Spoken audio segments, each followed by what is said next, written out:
तो hello guys, scary Saturday में आपका स्वागत है। यहाँ मिलने वाला हर एक सैटरडे इवनिंग को एक thrilling and horrifying real life story.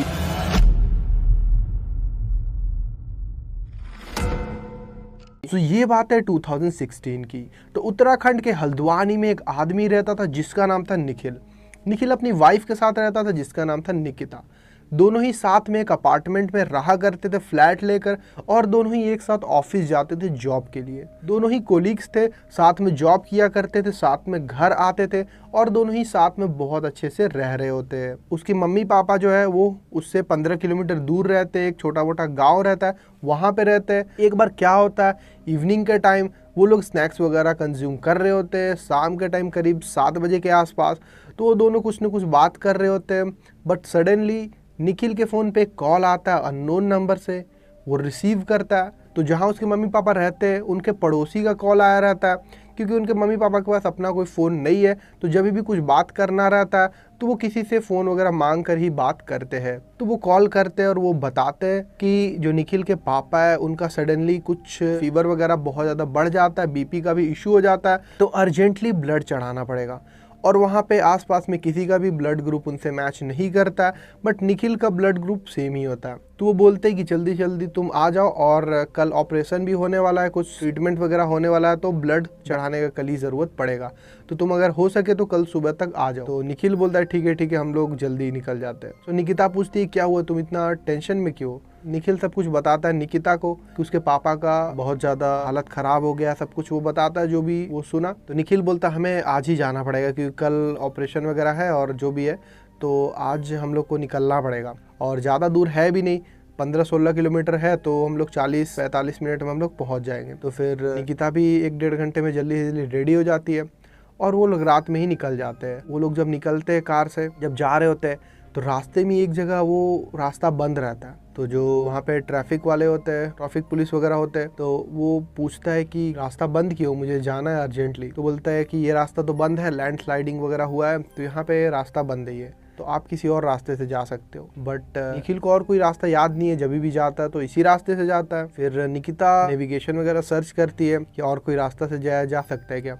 तो वहाँ से एक और रास्ता है, थोड़ा सा लॉन्ग रूट है, करीब 20 किलोमीटर पड़ेगा, और बड़ा सा ब्रिज भी बीच में आने वाला है, तो उसी ब्रिज से होकर जाना पड़ेगा। और फिर निखिल को याद आता है कि हाँ उस रास्ते से हम लोग पहले जा चुके, काफ़ी पहले, उसे याद नहीं है, बट फिर भी वो उसी रास्ते से जाने का डिसीजन ले लेता है। तो निखिल दूसरे रास्ते से जा रहा है, और करीब 2-3 किलोमीटर पार होने के बाद लगभग 11 बज चुका है अभी रात के, और वो ब्रिज में चढ़ के पार होना है उसे। उस ब्रिज का जो जहाँ से ब्रिज पे चढ़ना है वहाँ पे बैरिकेड लगा हुआ है, और उसके अलावा कोई रास्ता नहीं वहाँ जाने का। निखिल को समझ नहीं आता कि वो रास्ता बंद क्यों है, और जाना भी ज़रूरी है। तो निकिता बोलती शायद हम लोग को कल जाना चाहिए। तो निखिल बोलता है कि वो तो लैंडस्लाइडिंग वाला इशू तो वैसे भी सॉल्व नहीं होगा इतना जल्दी, और हम लोग को पहुँचना है जल्दी जल्दी, और यहाँ भी बैरिकेड कब तक रहेगा पता नहीं, और दिन में तो शायद जाने भी नहीं दिया जाए।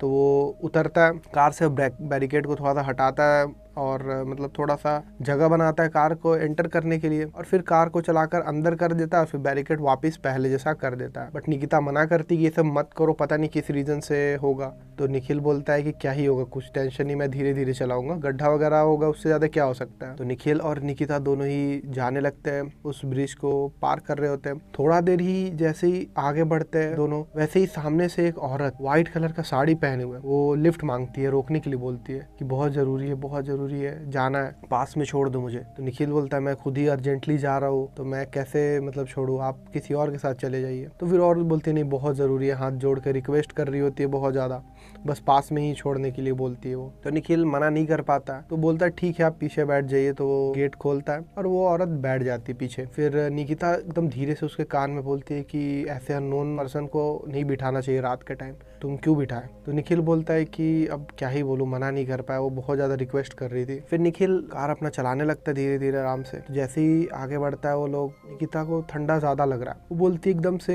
एसी का टेम्परेचर तुमने कम किया क्या। तो फिर निखिल बोलता है नहीं मैंने तो कम नहीं किया, पहले ही जैसा है। बट निकिता बोलती है पता नहीं शायद तुमने गलती से कम कर दिया हो, तो बहुत ज़्यादा ठंड बढ़ चुका है, पता नहीं क्यों। तो निखिल उसको वापस से बढ़ा देता है थोड़ा, तो हल्का हल्का नॉर्मल होता है, और थोड़ा थोड़ा वियर्ड सा, अजीब सा लग रहा है कुछ निकिता को, उसे अच्छा नहीं लग रहा है, पता नहीं क्यों। बट निकिता फोकस करती है नेविगेशन पे, वो मैप ओपन करती है और चेक करती है हम लोग सही डायरेक्शन से जा रहे हैं ना। तो निखिल देखता है कि हाँ हम लोग सही जा रहे हैं सब कुछ, और फिर थोड़ा दूर मतलब करीब 10 किलोमीटर और बचा हुआ है। तो निखिल पूछता है पीछे जो बैठी हुई औरत, वो ऐसे करके एकदम बैठी हुई सामने देख रही, एकदम सीरियस, एकदम उसका फोकस एकदम सामने है एकदम। निखिल पूछता है कि आपको एग्जैक्टली कहाँ छोड़ना है आगे, तो वो कुछ नहीं बोल रही है, वो एकदम ऐसे करके सीरियस, ऐसा लग रहा है कि एकदम कहीं फोकस उसका है ही नहीं यहाँ पे। तो निखिल सोचता है पता नहीं कोई टेंशन में हो या फिर पता नहीं वैसे ही कुछ उसके माइंड में चल रहा हो, तो वो इग्नोर कर देता है निखिल। थोड़ा आगे जाने के बाद निकिता का नज़र पड़ता है वहाँ पे एक हल्का सा गड्ढा है उस ब्रिज में, और ब्रिज का जो रेलिंग है वो भी टूटा हुआ है। निकिता बोलती है कि ये पता नहीं कैसे टूट गया। तो निखिल बोलता है कि ऐसी तो कॉन्ट्रैक्टर लोग बनाते हैं, यही मतलब पैसा ले लेते हैं और फिर फालतू का आम आदमी के जान पे रिस्क लेते हैं, और थोड़ा गुस्से में ही वो रहता है। फिर निकिता सोचती है शायद इसी कारण से बैरिकेड लगाओ तो कोई दिक्कत नहीं है। और फिर निकिता का ध्यान अपने फ़ोन में रहता है, और फ़ोन में वैसे ही कुछ चला रही होती है, बट एकदम से वो अपना बाल थोड़ा सा ऐसे सही कर रही है मिरर में देख के।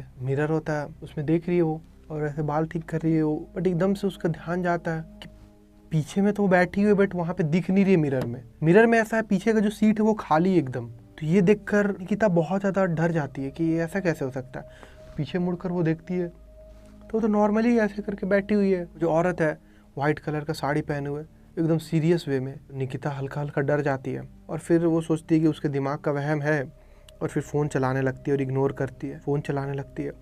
बट चलाते चलाते एकदम से उस वापस से ऐसे तिरछा नज़र करके वो मिरर में वापस से देखती है, और इस बार जब वो देखती है उसे कुछ मतलब चुड़ैल जैसा कुछ दिखाई देता है उसका चेहरा, और बहुत वियर्ड, इंसान नहीं। तो वो बहुत ज़्यादा डर जाती है, पीछे देखती है तो सब कुछ तो नॉर्मल है, और बहुत ज़्यादा पैनिक में आ जाती है निकिता।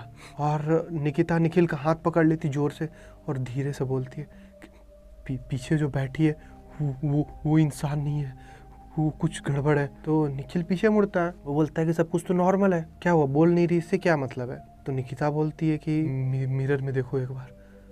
तो निखिल देखता है मिरर में, तो वो देखता है कि वो तो कुछ नहीं है, पीछे तो दिख ही नहीं रहा है कुछ, उसको ब्लैंक दिख रहा है, बट पीछे तो है बैठी हुई। तो निखिल भी बहुत ज़्यादा डर जाता है, वो सोचता है शायद फॉग वगैरह है जो शीशा पे इसके कारण नहीं दिख रहा। तो एक कपड़ा लेके उसे पोंछने लगता है, बट वो साफ कपड़ा है, बट स्टिल जब वो पोंछ रहा है वो पूरी तरह ब्लैक हो चुका है मिरर, और बहुत ज़्यादा वियर्ड लगता है निखिल को। अब निखिल भी थोड़ा थोड़ा डर चुका है, वो एक बार और पूछता है आपको कहाँ उतरना है, वो इस तरह पूछ रहा होता है, बहुत ज़्यादा डरा हुआ है। बट वो फिर से कोई रिप्लाई नहीं देती है, इनफैक्ट वो हिल भी नहीं रही, एकदम पुतले की तरह है। और वो लोग बहुत ज़्यादा डर चुके हैं कि ये है कौन ये, और कहाँ जाना है इसे। तो निखिल बहुत ज़्यादा डर जाता है, फिर भी वो बहुत स्पीड चलाने लगा, वो उसको समझ नहीं आ रहा है कि वो करे क्या। और फिर बीच में एक दो गड्ढा भी आता, उस पर भी वो करके गाड़ी मतलब हल्का तो उछल जाता है, फिर भी वो चलाता है। फिर एकदम से पीछे से कुछ नाखून खरोचने का आवाज़ आता है, ऐसा लगता है सीट में कोई नाखून खरोच रहा है। और जब वो वापस से पीछे मुड़ कर देखता है डरते डरते, तो वैसे ही सीट पे हाथ रख के दोनों के सीट पे नॉर्मल रिएक्ट कर रही है, वो एकदम नॉर्मल इंसान की तरह दिख रही है। बट ये दोनों बहुत डर चुके हैं। और फिर निखिल चला रहा था स्पीड में, तो एकदम वो नोटिस करता है कि उसके कंधे के पास एकदम कोई उंगली रखा है, और उसका कोई लंबा सा नाखून उसे दिख रहा है। बट वो जब टच करता है तो यहाँ कुछ नहीं है। जब पीछे मुड़ता है तो वापिस से सब कुछ नॉर्मल है, और निखिल बहुत ज़्यादा डर जाता है। और निकिता भी बोलती है आगे फोकस करो, पीछे मत देखो, चलाओ तुम। फिर चला रहा है बहुत स्पीड में, लगभग 70-80 के स्पीड में वो चला रहा है। और फिर एकदम से पीछे से किसी चुड़ैल के हंसने जैसा आवाज़ आता है, अजीब तरीका से कोई हंस रही है, ऐसा लग रहा है चुड़ैल है कोई। और निखिल बहुत ज़्यादा डर जाता है, इसमें पैनिक में आने लगता है। कार भी बहुत ज़्यादा हिलने वाला, हाथ वाथ पूरा कांपने लगा है निखिल का, उसको समझ नहीं आ रहा है कि वो क्या करे। निखिल बहुत ज़्यादा डर चुका है इस टाइम पे, और वो बहुत ज़्यादा रिग्रेट कर रहे हैं कि क्यों उसने लिफ्ट दिया। और निखिल साइड में कहीं भी जाकर रोक देता है, क्योंकि वो हंसना बंद ही नहीं हो रहा, और उसमें हिम्मत नहीं कि वो पीछे झाँक कर देख सके। तो जल्दी से निखिल गाड़ी बंद करता है वहाँ पे और बाहर निकल जाता है। और निकिता भी दूसरे साइड से बाहर निकल जाती है, उसके पास आती है। बट निखिल नोटिस करता है उसके पैर के पास कि उसका पैर उल्टा है, जो लाइट जला हुआ था कार का उससे नोटिस करता है वो अभी भी उसी तरह बैठी हुई, कुछ नहीं बोल रही है। वो लोग पीछे हट जाते हैं, इतना सुनसान जगह वो लोग खड़े हैं और पता नहीं क्या हो रहा है। वो लोग बहुत ज़्यादा कंफ्यूज्ड है। निकिता बताती है कि मैंने देखा था, वो चुड़ैल जैसा दिख रही थी एकदम। तो निखिल बोलता है तुमने पहले क्यों नहीं बताया। तो निकिता बोलते मैं बहुत ज़्यादा डर चुकी थी, मुझे समझ नहीं आ रहा। और फिर दूसरे साइड से जहाँ पे इन लोग खड़े हैं उसके अपोजिट साइड का गेट खुलता है अपने आप, और फिर उसमें से वो औरत बाहर निकल जाती है। फिर ये लोग डर चुके एक दूसरे का हाथ पकड़ लेते हैं। वो औरत होती है वो बाहर निकल जाती है कार से और धीरे धीरे चलने लगती है, और फिर अपोजिट साइड रेलिंग की तरफ चलने लगती है।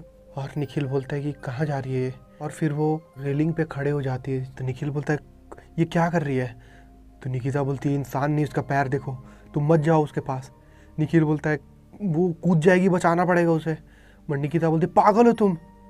बट वैसे ही बोलते बोलते निकिता उसका हाथ पकड़े हुए रहती है, कहीं जाने नहीं देती।